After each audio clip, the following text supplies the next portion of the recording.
राधे राधे। कैसे हैं आप लोग? आई होप आप लोग बहुत अच्छे होंगे और अपने आने वाले एग्जाम की तैयारी भी बहुत अच्छे से कर रहे होंगे। तो अभी मैंने आपको बताया था अटल आवासीय सीधी भर्ती के बारे में, जिसमें आपको मैंने लगातार बहुत सारे जिलों का नाम बता दिया है और बहुत सारे जिलों का नाम अभी भी रह गया है। तो अभी देखते हैं चलिए कि रिसेंट में किस जिले का नाम ओपन हुआ है, डिस्ट्रिक्ट का किस में आवेदन हो रहा है। पूरी वीडियो देखिएगा लास्ट तक, मैं आपको पूरा एक्सप्लेन करूंगी, लाइव सारी चीजें दिखाने वाली हूँ। स्किप बिल्कुल भी मत करिएगा, स्किप कर देंगे तो आप ही कमेंट करेंगे, फिर आपका ही डाउट क्लियर नहीं होता है। ठीक है। और चैनल पे अगर आप नए हैं तो चैनल को सब्सक्राइब करके जाइएगा, वीडियो को शेयर करिएगा अपने फ्रेंड्स फैमिली ग्रुप में। तो अटल आवासीय सीधी भर्ती का आवेदन यूपी के जिलों में चल रहा है, बहुत सारे जिलों में हो गया है, बहुत सारे जिलों में अभी भी आवेदन चल रहा है और कुछ जिलों का नोटिफिकेशन आ गया है। ठीक है। मैं देख रही थी कि बहुत सारे जिलों में नोटिफिकेशन आपका आउट हो चुका है, जहां पे आप अगर उस डिस्ट्रिक्ट के हैं तो भी अप्लाई कर सकते हैं, या फिर आप अदर डिस्ट्रिक्ट के हैं तो भी आप अप्लाई कर सकते हैं। ठीक है। तो आपको ये नहीं सोचना है कि हाँ अगर हम इसी जिले के हैं तो अप्लाई करें या अदर डिस्ट्रिक्ट के हैं तो अप्लाई ना करें। और यहाँ पे आपको अटल आवासीय भर्ती के बारे में थोड़ा सा मैं आपको अगर एक्सप्लेन कर दूं तो ये एक आपका आवासीय विद्यालय की भर्ती होती है, जहाँ पे आपको मेल एंड फीमेल दोनों को मौका मिलता है इसमें आवेदन करने का, जॉब करने का। ठीक है। यहाँ पे आपको शिक्षिका के पद पे, क्लर्क के पद पे, तमाम तरह के पदों पे आवेदन होता रहता है। यहाँ अगर आप सिलेक्ट होते हैं, अगर आपका चयन होता है तो आपको वही आवासीय विद्यालय में रह के अध्ययन अध्यापन करना पड़ेगा और वहीं पे आपका जो सारी चीजें रहेंगी वो रहेंगी। ठीक है। तो मतलब ये एक ऐसा विद्यालय है जैसे आप लोगों ने नवोदय या केजीबीवी का आप लोगों ने देखा था, कुछ उसी तरह से ये रहने वाला है। ठीक है। तो चलिए आज बात करते हैं कि किन जिले का आवेदन स्टार्ट हुआ है। साइट पे ले चलती हूँ, सारी चीजें दिखाती हूँ और वहां पे आपको तरीका भी बताती हूँ कि कैसे आप आवेदन कर सकते हैं। तो पूरी वीडियो जरूर देखिएगा। सबसे पहले आपको गूगल पे जाके सोनभद्र एनआईसी सर्च कर लेना है। ये भर्ती आपकी सोनभद्र में चल रही है। यहाँ पे आपको जब थोड़ा आप आगे बढ़ेंगे तो सोनभद्र गवर्नमेंट ऑफ इंडिया यहाँ पे आप टैप करेंगे, गवर्नमेंट ऑफ उत्तर प्रदेश। यहाँ जैसे ही आप टैप करेंगे आपके पास कुछ इस तरह से पेज ओपन हो जाएगा, जहाँ पे आपको सारी डिटेल्स मिलेंगी डिस्ट्रिक्ट के बारे में।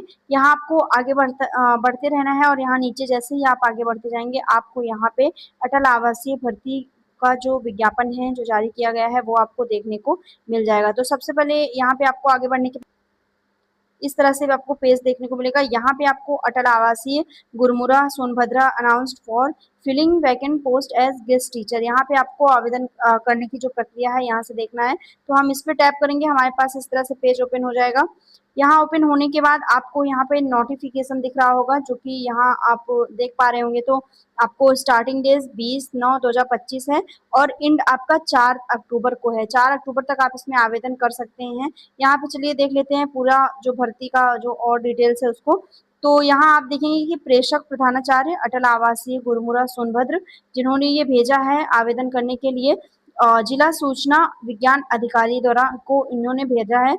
तो यहाँ पे ये पत्र संख्या इतना इतना है, जो कि आपको अटल आवासीय विद्यालय गुरुमुरा सोनभद्र में रिक्त पदों के सापेक्ष अपनी वेबसाइट पर विज्ञप्ति प्रकाशन के संबंध में इन्होंने ये चीजें भेजी है। इसके बाद हम देखेंगे तो यहाँ पे आपको पीजीटी गणित का पद देखने को मिलेगा, जिसमें आपका 2 पद शामिल है। यहाँ पे आप देखेंगे तो आपको पीजीटी गणित का 2 पद देखने को मिलेगा और यहाँ पे टीजीटी विज्ञान का 2 पद देखने को मिलेगा और टीजीटी सामाजिक विज्ञान का 2 पद देखने को मिलेगा। यानी आपका मैथ, साइंस और सोशल साइंस 3 आपका यहाँ पे सब्जेक्ट यहाँ देखने को आपको मिलेगा। तो ये चीजें आपको ध्यान रखना है कि जो चीजें जो आपको अप्लाई करना है यहाँ पे। और यहाँ पे एक चीज मैं आपको क्लियर कर दूं कि आपकी एज 25 से 45 वर्ष के बीच में होनी चाहिए। अगर आप 25 से 45 वर्ष के बीच में नहीं है तो आप यहाँ पे आवेदन नहीं कर सकते हैं। ठीक है। तो आपको 25 से 45 वर्ष के बीच में होना है। साथ ही साथ संबंधित विषय में आपका पोस्ट ग्रेजुएशन हो, यानी अगर आप पीजीटी के लिए अप्लाई कर रहे हैं यहाँ पे तो आपको मैथ में एमएससी होना चाहिए। एमएससी के साथ साथ अगर आपके पास बीएड है तो आप यहाँ पे अप्लाई कर सकेंगे, तो आपको वरीयता दी जाएगी। नहीं है तो भी आप आवेदन यहाँ पे कर सकते हैं। इसके बाद आपका जो टीजीटी विज्ञान का पद है इसमें आपको ग्रेजुएट होने की आवश्यकता है। अगर आपने ग्रेजुएशन किया है संबंधित विषय से तो आप यहाँ पे आवेदन कर सकते हैं। फिर हम बात करेंगे कि अगर आप टीजीटी सामाजिक विज्ञान के लिए अप्लाई करना चाहते हैं तो यहाँ पे आपको संबंधित विषय में ग्रेजुएट होना अनिवार्य है। अगर आपने ग्रेजुएशन किया है तो आप यहाँ पे अप्लाई कर सकते हैं, जिसका आपको 1 पद देखने को मिल रहा है। सैलरी भी मैं आपको यहीं पे बता देती हूँ कि आपकी सैलरी यहाँ पे 35,750 रुपए यहाँ पे रखी गई है। ठीक है। ये आपका पीजीटी की सैलरी है और टीजीटी की सैलरी आपकी 33,000 समथिंग आपकी यहाँ पे सैलरी रहने वाली है। ये आपका जो अटल आवासीय भर्ती है उसमें आपकी इतनी सैलरी रखी गई है। बाकी आपने देखा था कि केजीबीवी में आपकी सैलरी बहुत कम थी, अटल आवासीय विद्यालय में आपकी सैलरी अच्छी खासी यहाँ पे रखी गई है। फिर हम थोड़ा सा आगे बढ़ेंगे तो आपको देखने को मिलेगा कि उक्त के क्रम में आपसे अनुरोध है कि मतलब इन्होंने जो अपनी नोटिफिकेशन के लिए जो पदों के लिए जो लिखा है एप्लीकेशन, वो चीज़ है यहाँ पे। उसके बाद हम थोड़ा और नीचे बढ़ते हैं तो यहाँ हमको ये फॉर्म देखने को मिल जाएगा, ठीक है, जहाँ पे आपको अप्लाई करना है। ये फॉर्म आपको अप्लाई करने के बाद निकलवा लेना है, और अगर आप अदर डिस्ट्रिक्ट से हैं तो आपको पोस्ट ऑफिस के थ्रू यहाँ पे भेजना पड़ेगा जनपद सोनभद्र में। यहाँ पे आपको पोस्ट अप्लाई, किस पोस्ट के लिए आप आवेदन करना चाहते हैं, पीजीटी के लिए करना चाहते हैं या फिर आप टीजीटी के लिए करना चाहते हैं, किस चीज़ के लिए आप अप्लाई करना चाहते हैं वो आपको यहाँ पे फिल कर देना है।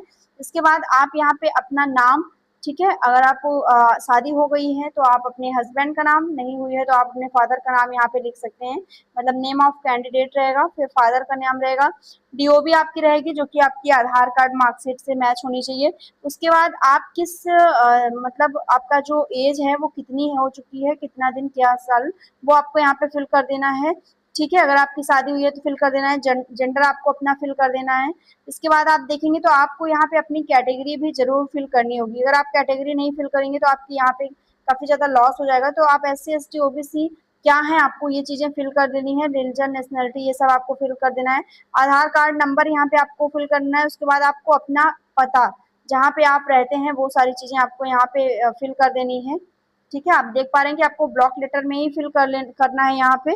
तो जो यहाँ पे लिखा है वही आपको करना है। यहाँ आप अपना जो भी एड्रेस है, स्टेट है, कंट्री है, पिन कोड, फोन नंबर, जो भी आपका है वो चीज़ यहाँ पे फिल कर देनी है। मेल आपका होना चाहिए जो एक्टिव हो, फोन नंबर आपका यहाँ पे होना चाहिए। फिर आप देखेंगे कि आप यहाँ पे अपनी डिग्री को भी फिल करेंगे, यानी आपने पोस्ट ग्रेजुएशन किया है, ठीक है। अगर आपने पोस्ट ग्रेजुएशन किया है तो आपको वो फिल कर लेना है।